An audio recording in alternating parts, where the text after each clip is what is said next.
Jesus Cristo, sendo rico, se fez pobre por amor, para que sua pobreza nos assim enriquecesse. Aleluia.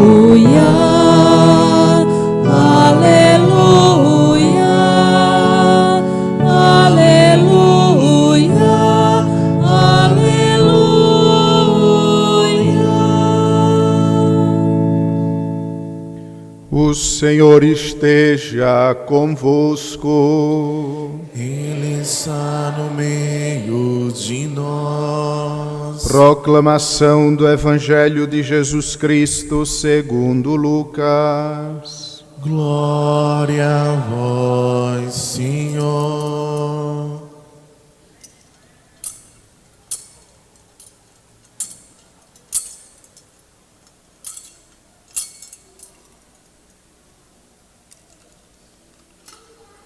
Naquele tempo, dizia Jesus aos seus discípulos: um homem rico tinha um administrador que foi acusado de esbanjar os seus bens. Ele o chamou e lhe disse: que é isto que ouço a teu respeito? Presta contas da tua administração, pois já não podes mais administrar meus bens. O administrador começou então a refletir: o Senhor vai me tirar a administração, que vou fazer? Para cavar não tenho forças, de mendigar tenho vergonha. Já sei o que fazer, para que alguém me receba em sua casa quando eu for afastado da administração. Então ele chamou cada um dos que estavam devendo ao seu patrão e perguntou ao primeiro: quanto deves ao meu patrão? Ele respondeu: 100 barris de óleo. O administrador disse: pega a tua conta, senta-te depressa e escreve 50. Depois ele perguntou ao outro: e tu, quanto deves? Ele respondeu: 100 medidas de trigo. O administrador disse: pega a tua conta e escreve 80. E o Senhor elogiou o administrador desonesto, porque ele agiu com esperteza. Com efeito, os filhos deste mundo são mais espertos em seus negócios do que os filhos da luz. E eu vos digo: usai o dinheiro injusto para fazer amigos, pois quando acabar eles vos receberão nas moradas eternas. Quem é fiel nas pequenas coisas, também é fiel nas grandes. E quem é injusto nas pequenas, também é injusto nas grandes. Por isso, se vós não sois fiéis no uso do dinheiro injusto, quem vos confiará o verdadeiro bem? E se não sois fiéis no que é dos outros, quem vos dará aquilo que é vosso? Ninguém pode servir a dois senhores, porque ou odiará um e amará o outro, ou se apegará a um e desprezará o outro. Vós não podeis servir a Deus e ao dinheiro. Palavra da salvação. Glória a vós, Senhor. Amados irmãos e irmãs em Cristo Jesus, nosso Senhor, estamos diante de uma daquelas páginas do Evangelho que nós temos dificuldade de compreender. E nós compreendemos bem o sentido da parábola, o administrador, vendo que o seu patrão o ia despedir porque ele tinha sido desonesto, o administrador chama os devedores do patrão e manda que eles diminuam a conta que devem ao patrão e assim resolvam os seus débitos. Até essa parte nós entendemos. Nós entendemos também quando ele faz isso para encontrar amizade no meio de um desses que ele diminuiu a conta, para que no final ele seja recebido por eles, porque para cavar não tem forças e de mendigar tem vergonha. Nós entendemos tudo isso. A dificuldade nós temos quando o Senhor Jesus termina de contar esta parábola, termina de contar essa história, o Senhor elogiou o administrador desonesto, porque ele agiu com esperteza. Como poder compreender que Cristo elogia a injustiça, que Cristo elogia um administrador que foi infiel nos compromissos com seu patrão? Nós precisaríamos então compreender um pouco mais o que Cristo está querendo dizer. Em primeiro lugar, Cristo está comparando a esperteza que nós temos nas coisas humanas, terrenas, mundanas, e a esperteza que nós não temos nas coisas de Deus. Esse administrador, sabendo que ia ser mandado embora, ele então de última hora busca encontrar um meio para, no final das contas, encontrar alguém que o receba. E é em primeiro lugar a esta esperteza que nosso Senhor elogia. Saber usar as coisas para tirar um bem maior. É interessante que no original grego não é esperteza que está escrito, mas é prudência. O Senhor o elogiou porque ele agiu com prudência. Mas existe uma outra possibilidade de compreendermos este texto. Na época de Cristo, o administrador tinha parte no lucro daquilo que ele administrava. Então, quando esse administrador chama aqueles devedores do seu patrão e diz: olha, eram 100 barris, escreve 50, eram 100 sacas de trigo, escreve 80, na verdade, ele está abrindo mão do seu lucro para ficar de bem com aqueles homens e no final eles o receberem. E é isso que o Senhor elogia. Este administrador soube abrir mão de um lucro para conseguir algo maior. E nós não sabemos abrir mão do lucro do mundo para conseguirmos o lucro do céu. E nós temos tanta dificuldade para abrir mão das coisas do mundo, passageiras, e assim adquirir as coisas eternas, duradouras. É neste sentido, amados irmãos e irmãs, que nosso Senhor então diz: os filhos deste mundo são mais espertos em seus negócios do que os filhos da luz. Nós, amados irmãos, somos esses filhos da luz, que nem sempre somos espertos, que nem sempre usamos os dons que Deus nos deu para conseguirmos as coisas do céu. Feita essa introdução, eu gostaria de comentar apenas mais uma frase do Evangelho. Ninguém pode servir a dois senhores. Um Senhor é Cristo, que nós precisamos servir. E quem seria o outro Senhor que teima em ocupar o lugar de Deus na nossa vida? Na verdade, acredito que é mais do que um Senhor. Gostaria de comentar 3 senhores que teimam, que tentam, que pelejam para roubar o lugar de Cristo no nosso coração para usurpar o trono de Deus na nossa vida.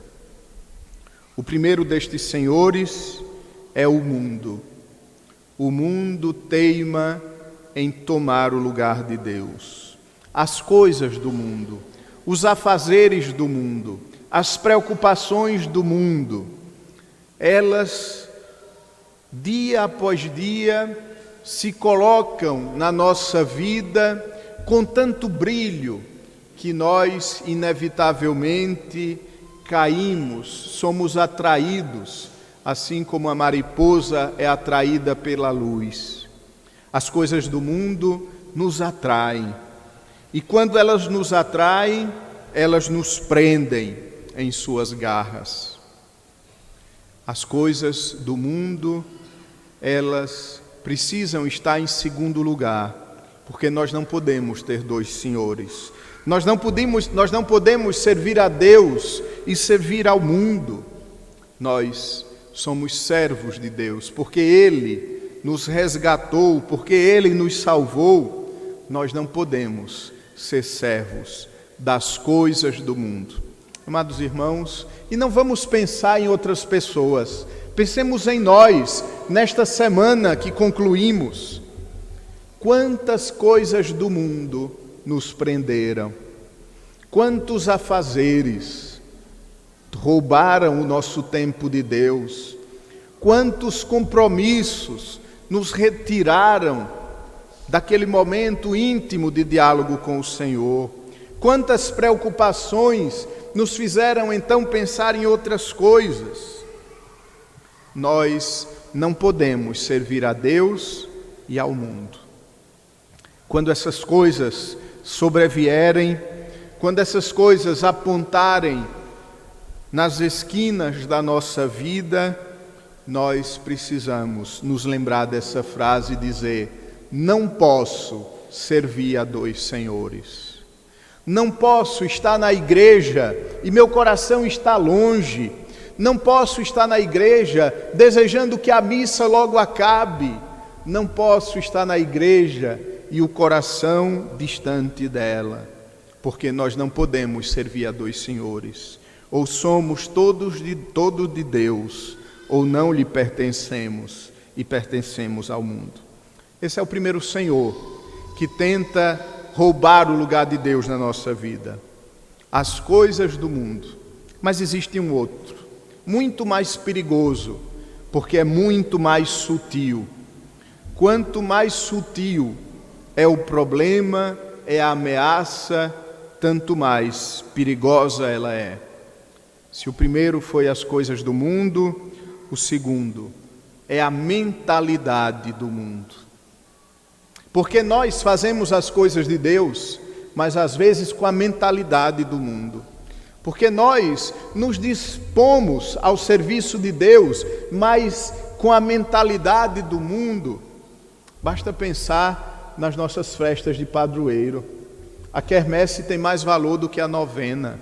Isso é a mentalidade do mundo, entrando nas nossas pastorais, entrando nos nossos grupos, entrando no nosso coração e nos afastando de Deus. Quantas vezes o dízimo, que nós falamos tanto e que precisamos falar, quantas vezes ele se torna uma luz única a brilhar na igreja, é a mentalidade do mundo, porque a mentalidade de Deus nos convida a esperar em sua providência, porque a mentalidade de Deus não nos faz confiar em dinheiro, mas nos faz confiar no Senhor. Ele é a nossa rocha, Ele é a nossa salvação. Até mesmo, amados irmãos, dentro da igreja, em nós, no Padre e em vocês, existe uma mentalidade mundana que nos afasta do Senhor. Porém, existe também a mentalidade mundana na nossa família. Quantas vezes deixamos que raciocínios demoníacos, que raciocínios terríveis entrem na nossa vida, travestidos de tantas coisas bonitas, mas que no fundo, são uma obra do demônio para nos afastar de Deus. São Paulo nos lembra, a nossa luta não é contra as potências do mundo humanas, mas é contra os poderes dos ares. A nossa luta é contra o demônio. Por isso estamos vivendo a novena de São Miguel, a quaresma de São Miguel, para que ele nos defenda no combate contra o espírito do mal e afaste para longe de nós esse mecanismo terrível que nos faz ter a mentalidade do demônio, a mentalidade do mundo nas coisas de Deus. Vejam que nas tentações de Jesus, o demônio apresentou coisas belíssimas. Cristo estava com fome, o demônio então lembrou simplesmente a Jesus que ele era filho de Deus e que ele poderia transformar as pedras em pães. É uma coisa tão bonita, parece até uma homilia, mas na verdade por trás estava a mentalidade do demônio para afastar Jesus do sofrimento e da cruz. Cristo foi tentado pelo demônio.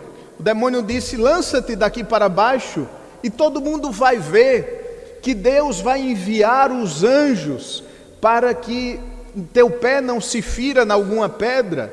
O demônio citou mais uma vez a Bíblia, o Salmo 90. Ele queria que Cristo atraísse não pelo amor, mas pelo show, mas pelo circo, mas por chamar a atenção. E essa é a mentalidade. E Cristo descobriu e disse não. E por último, talvez nós todos cairíamos. Prostra-te aos meus pés e eu te darei todos os reinos do mundo. E Cristo então diz: só a Deus servirás, só a Ele amarás. A mentalidade do demônio, que entra em coisas aparentemente boas, em coisas belíssimas, cuidar dos pobres, e ali às vezes por trás está a mentalidade do demônio, igualdade, e ali está a mentalidade do demônio. Enfim, tantas realidades que infelizmente nós nem podemos mais dizer, porque logo seríamos alvo de tantas críticas e prejudicaria o anúncio do Evangelho. Mas você, meu irmão, minha irmã, você sabe muito bem quais são as mentalidades do demônio que entram para roubar o lugar de Deus. Coisas mundanas, mentalidade mundana. Mas existe ainda uma terceira realidade que tenta roubar o lugar de Deus. E tenta roubar o lugar de Deus dizendo: não, você pode servir a Deus e servir as outras coisas. A terceira pessoa que tenta roubar o lugar de Deus, nós convivemos com ela diariamente. A terceira pessoa que busca roubar o lugar de Deus na nossa vida sou eu mesmo, é você mesmo. Somos nós mesmos. É o nosso egoísmo, é o nosso pecado que nos faz querer ser como deuses. É o velho e mesmo pecado de Adão: se comerem do fruto da árvore, sereis como deuses. É este mesmíssimo pecado que diariamente tenta arrancar Deus do trono da nossa vida e nos sentar a nós mesmos nele. E nós precisamos estar muito atentos. Nós precisamos estar muito atentos nas nossas orações. Quantas vezes a nossa oração belíssima, ungida, como nós dizemos, é uma oração que não vem de Deus, porque é uma oração para que Deus faça a minha vontade, quando na verdade a oração é para que eu faça a vontade de Deus. Seja feita a vossa vontade, assim na terra como no céu. Quantas vezes, amados irmãos e irmãs, o nosso serviço religioso arranca Deus do lugar dele e nos coloca no centro. Quanta gente de igreja, graças a Deus, nas outras paróquias, nessa não tem, Quanta gente de igreja que pensa que é o Santíssimo Sacramento, sem os quais a igreja não pode viver. Padre, o senhor não diga isso com fulana. Se ela sair, o que é que a gente vai fazer? Há 30 anos ela acende a vela. Se o senhor brigar com ela, pelo amor de Deus, quem vai acender a vela? Eu acendo a vela, se preocupe não. Quantas vezes nós começamos com boas intenções e vamos tirando com um braço Cristo e nos colocando no lugar? Não podemos servir a dois senhores. Ou servimos a Deus na igreja, ou corremos o risco de nos servir da igreja. Nos servir para que a minha ideia prevaleça. Nos servir para que o meu jeito de rezar e de cantar prevaleça. Nos servir da igreja para que o meu ego seja alimentado. 3 realidades, amados irmãos, que todos nós, a começar por mim, precisamos ter os olhos bem atentos para não cairmos na ilusão de servir a dois senhores. A primeira realidade são as coisas do mundo, que tentam desviar o nosso olhar de Cristo. E como diz o autor da carta aos Hebreus, olhos fixos no Senhor, autor e consumador da fé. É Ele o centro, não são as coisas do mundo. O segundo problema, o segundo medo, o segundo Senhor, a mentalidade humana, a mentalidade mundana, a mentalidade do demônio, que vai entrando, porque nós somos filhos do nosso tempo, nós somos filhos desta cultura, e esta cultura e este tempo é permeado por esta terrível mentalidade, uma mentalidade ateia, uma mentalidade contrária a Deus. E por último, o pior de todos, cada um de nós mesmos, que tentamos roubar o lugar de Deus. Por isso, e para concluir, quero ser bem prático, para a gente buscar viver ao longo da semana. Como colocar Deus de novo no lugar dele, ou seja, no centro. Em primeiro lugar, reservando um momento para Deus todos os dias. Deus tem que ser prioridade na minha vida. Deus precisa ser prioridade na minha existência. Quando nós adoecemos, nós arrumamos tempo para tudo. Quando nós queremos, nós fazemos tudo. Na pandemia foi muito engraçado. As igrejas fechadas e filas imensas nas portas do banco para receber o auxílio emergencial. Claro, as pessoas precisavam, mas muito mais precisavam de Deus. Arrumar um tempo do dia para Deus, para que Deus seja prioridade. Segunda coisa, a confissão frequente. Vejam que nos últimos domingos eu tenho falado muito em confissão frequente, porque somente a confissão, ela ajuda a reorganizarmos o foco. Somente a confissão coloca as coisas no lugar. Somente a confissão me faz ver que eu sou pecador e que Deus é santo. Somente a confissão me ajuda a compreender que eu serei salvo e não que eu vou me salvar, me puxando pelos cabelos da areia movediça do pecado. Tempo no dia, confissão, amor aos outros, olhar para os demais. Isso nos ajuda a nos retirarmos no centro do universo. Isso nos ajuda a compreendermos que além de tudo existe o irmão, existe em primeiro lugar aquelas pessoas que Deus nos confiou, o pai e a mãe, Deus confiou os filhos, a esposa Deus confiou o marido a esposa, e assim sucessivamente. Começando por essas pessoas, abrir os olhos para as suas necessidades, deixar que essas pessoas sejam prioridades na sua vida. Um conselho dos santos e que os santos sempre fizeram é, no encontro com alguém, considerar aquela pessoa sempre superior a você. Ela pode ser o rei da Bélgica, ou ela pode ser o mendigo sentado na sarjeta da vida. Ambas são superiores a mim. E esta atitude faz com que eu viva verdadeiramente a humildade e recoloque as coisas no seu centro. Assim, amados irmãos, nós compreendemos que a vida cristã não é apenas a nossa reunião com Cristo em alguns momentos durante a semana, mas a nossa vida cristã trata-se de um compromisso de 24 horas com o Senhor, porque o Senhor nos ama e nós, porque o amamos, estamos sempre disponíveis. Vós não podeis servir a dois senhores. Durante essa semana, quando a tentação vier, repita baixinho no seu coração: ninguém pode servir a dois senhores.